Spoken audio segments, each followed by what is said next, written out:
How's it going, everyone? Sorry I haven't been putting any videos out there as of lately. It's been a little while. I've been very busy with my work, and I've also been studying for something as well. So I've been putting all my energy into that and, prioritizing that over making YouTube videos.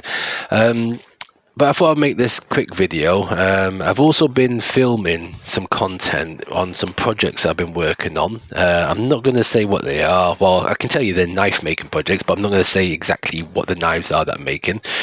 Going to be interesting for you to watch. So I'm yet to do the heat treating stage of things, so I need to sort myself out something to heat treat with. So I've got a few options that I'm going to be looking at, and then once that's finished and edited, I will put that out there. In the meantime, I thought I'd do a quick video of a car boot find. Okay, so when I say car boot, it's a little car boot sales we have here in the UK, and I found some good knives from there, and I got them at a very, very reasonable price.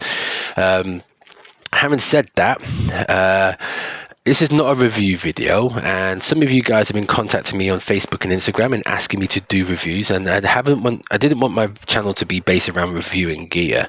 However, you guys have really given me that push and nudge and saying, please Sammy, can you review equipment? Well, what I'll say is I will do some reviews for you then, guys, if you be very specific though, and you can use a comment box in YouTube and tell me exactly what is it you want me to review, what items you want to see. I will do them, and I'm only going to do review on gear that I have used and abused for extensive period of time. Okay, so it can be then honest. I'll tell you all the good things and all the bad things, and kind of give you my final thoughts. I will do a review in that case then, guys. I'm not going to do general box opening videos where I'm opening something up and going, look at this is a review. I'm not going to do that. A review for me has to be used and abused. Otherwise, it's just an overview. This is a bit of an overview, so to say. These are knives that I bought from a car boot sale. I haven't used them, so I can't tell you if they're excellent or not. I can give you my first impressions, and that's all I'm going to give you on this video. So having said that then, guys, pop into the comment box what you'd like to see, and I'll do some reviews for you then, because obviously it's clearly what you want. Not something I've always been favoured of, and normally I've been resisting against that, but I'm going to lighten up a bit here, guys, and give you what you want. Okay, now today's video is about some car boot finds of some knives that I found. Okay, and I'm going to bring them in, and I got them at a good price, and I'm also going to help you guys, if you are looking for second-hand knives, what to look for.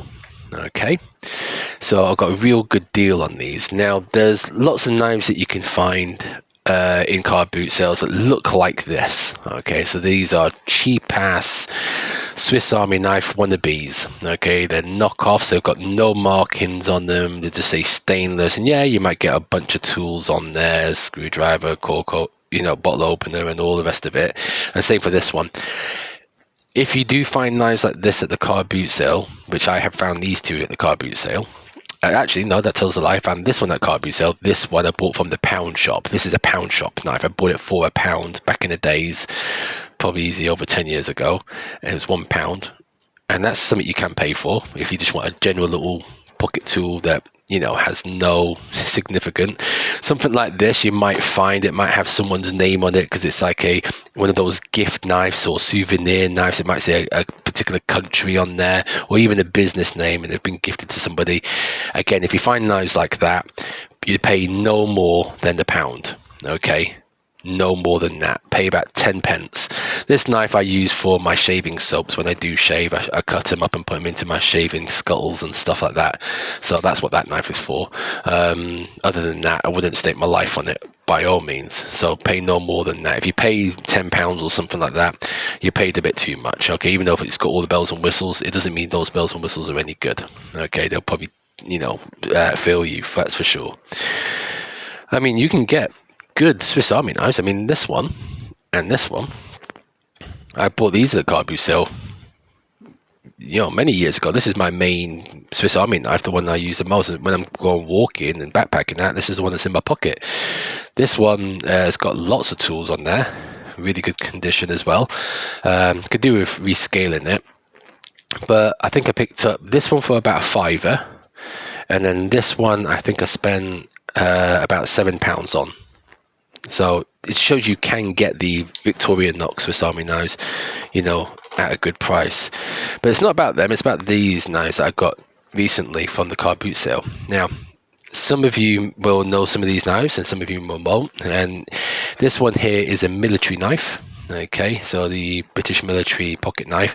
It says oil the joint. Is it genuine? Well, it's got a serial number going along there, and it's made, it says JR, and then it says 1979, and it's got that little military stamp just there. I'm going to bring that in. Not sure if you guys are going to see that or pick that up at all. Okay, and it's a free tool knife, so it's got a what looks to be a sheepfoot style blade, maybe lamb foot. You've got this big can opener, says oil the joints, and it's got this flathead screwdriver just there. It's not closing properly, and I think that's down to the fact the spring here on this side a little bit's chipped away off it, you know, so it's become shorter. So the fix to that would be to grind down just here, and it should go in.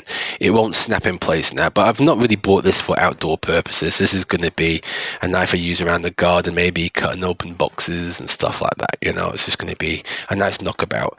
I got it because I got 3 of them in a deal. He originally wanted £6 for that one and £4 each for these two, and I gave him a tenner for the lot.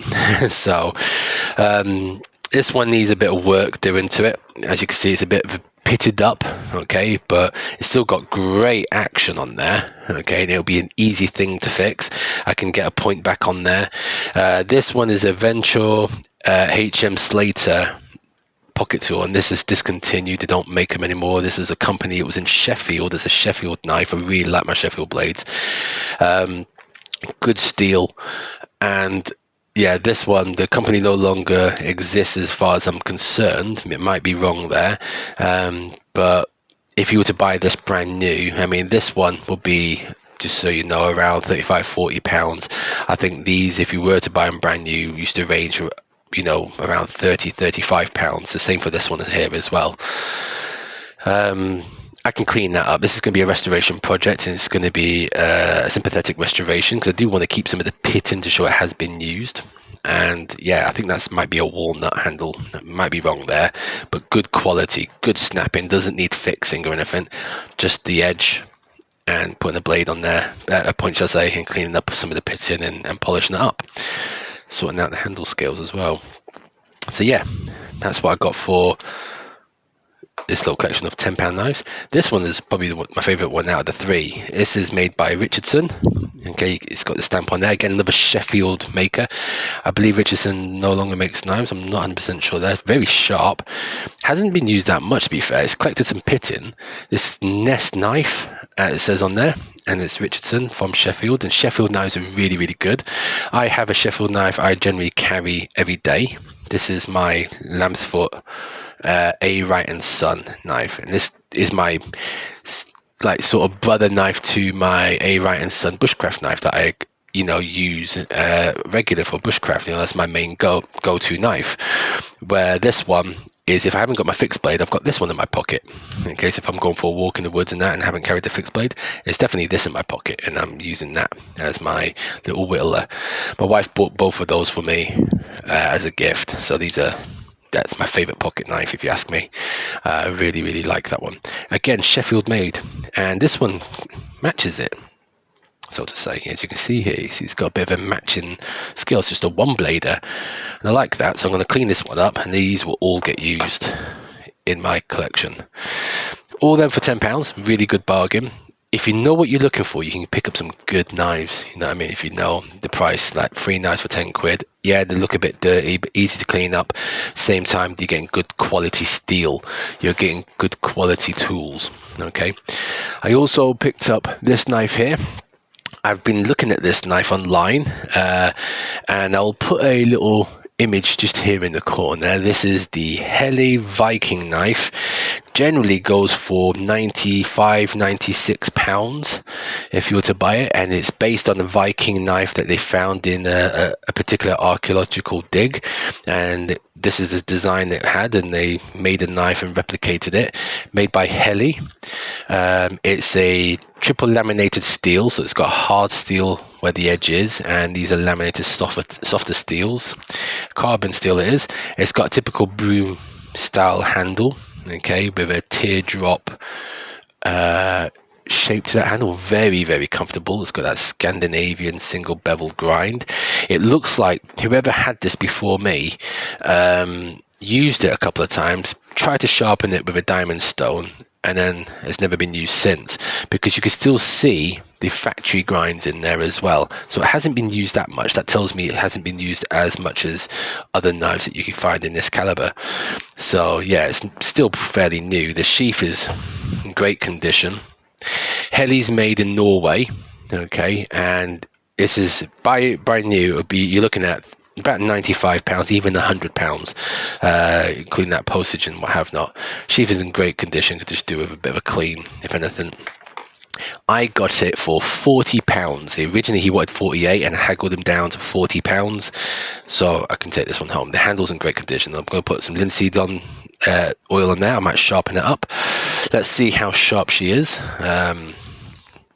Looks like the person tried to sharpen it, but from what I understand, yeah, I mean, that's that is sharp. It doesn't need sharpening at this point in time, but I'll probably give it a hone, get it polished up, and then that's going to be a user. So 40 pounds for a Helle knife. I haven't got any Helle knives. I've got lots of knives, but I never justified the price of them.